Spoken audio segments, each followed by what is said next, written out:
Alright, so I've been hearing a lot about Wormhole lately, especially after its massive airdrop in early April. It's one of the biggest interoperability projects out there, and it's also backed by the likes of Coinbase and Jump Crypto. But its W token has taken a beating lately and is down over 50% since launch. So what I want to know is Wormhole really worth the hype? Or is it something that's better to avoid? Well, to find out, we gotta evaluate 4 key aspects of the project, starting with its strengths. Now, the first one has gotta be their ecosystem, which is straight poppin'. It has over 200 projects in it, including things like DEXs, NFTs, and wallets. But it's not only a bunch of random projects that you've never heard of. There's actually some pretty big names using Wormhole, like Uniswap, which uses it for cross-chain deployments, Arkham, which uses it for token transfers, and Hashflow, which uses it for cross-chain swaps. So with all these projects using Wormhole, you should not be surprised to hear that it has some crazy adoption numbers. Like so far, they've handled over $41 billion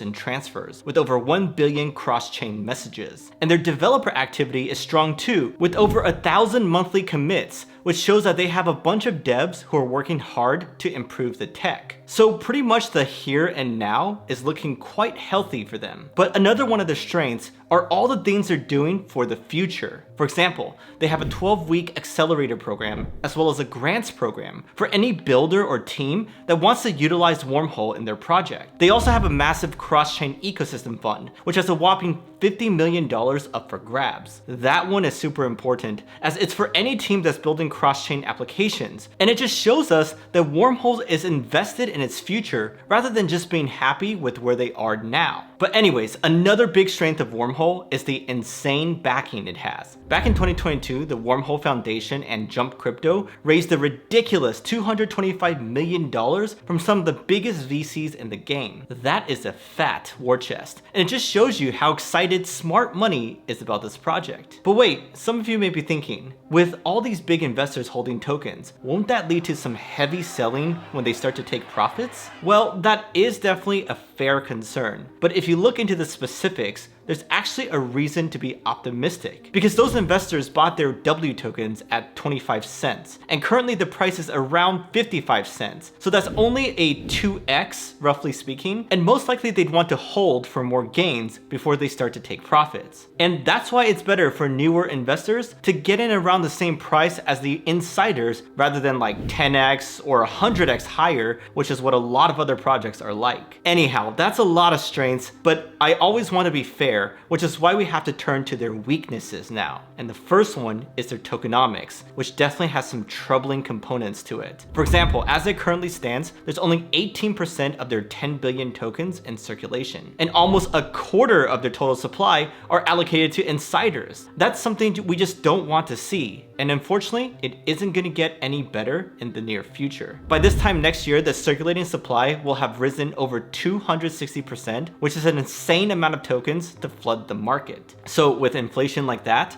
a project has to have god-tier fundamentals in order to generate enough demand to keep up with inflation. But unfortunately, as things are right now, it doesn't look like that's going to be possible for them. You'll see what I mean when you start to look at its metrics, such as total value locked, or TVL. It's weird because if you look at it in dollar terms, it looks like it has been surging over the past few months. But when we look at it in ETH terms, it's pretty much at the same level as it was 2 years ago, sitting at just below 700k ETH. This tells me that any increase that we're seeing in dollar terms is mostly due to the price going up and is not due to the project getting more adoption or things like that. But here's the thing, it's not just TVL that bothers me. There's also the fact that the Wormhole portal bridge is doing less than 1,000 transactions per day, an incredibly low number when you look at competitors like Stargate doing over 36,000. Also, the picture is similar when we look at Wormhole's daily active users, which has been in a downtrend and it's also below 1,000 a day. These numbers don't exactly inspire confidence in them, and they suggest that there could be a shaky road ahead. Anyways, that's enough doom and gloom for now, as I want to turn to the bright side again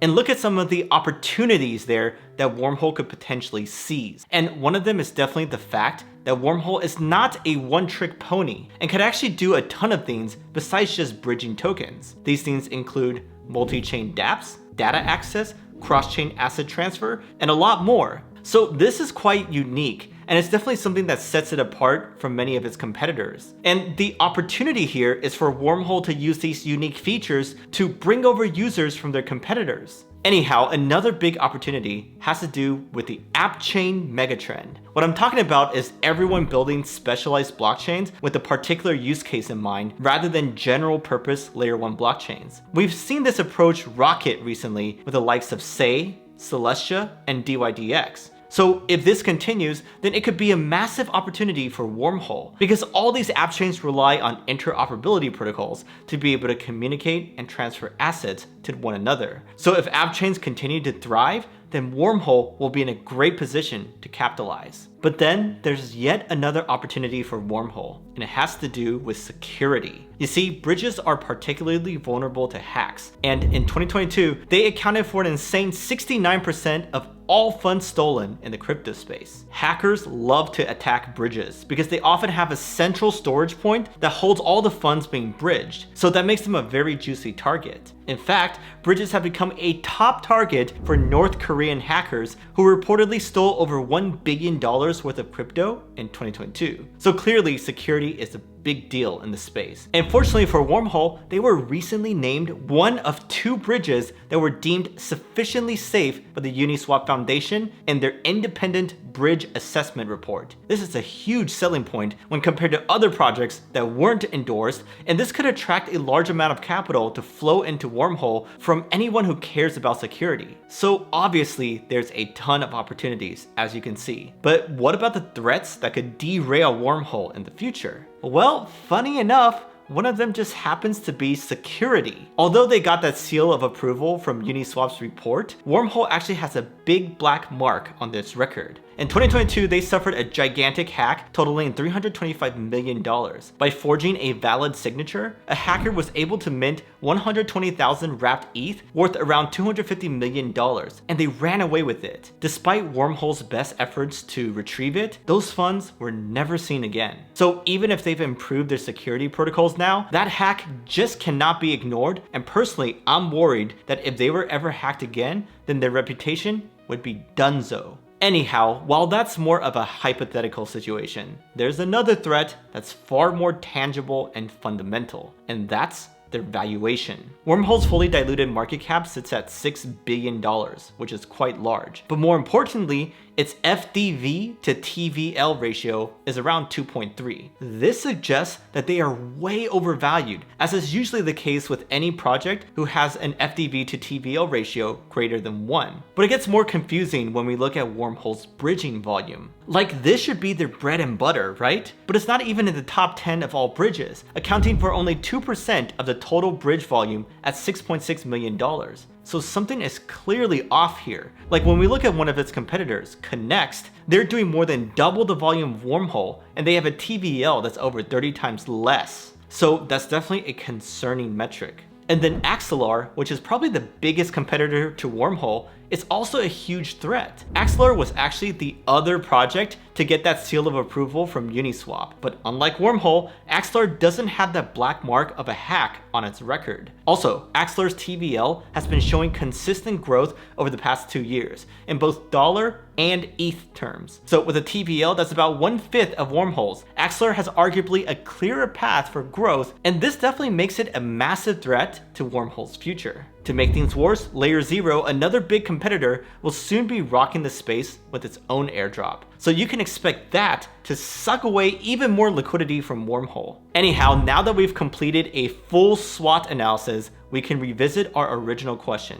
Is Wormhole worth the hype? Well, that's a tough one because they are doing some great work in certain areas, but I gotta say that the strong competition as well as some questionable tokenomics makes me have to say no, that it's not worth the hype. But let me know what you think. Also, if you like this type of SWOT analysis video, then check out my other ones about Ondo and Degen, both in the same style.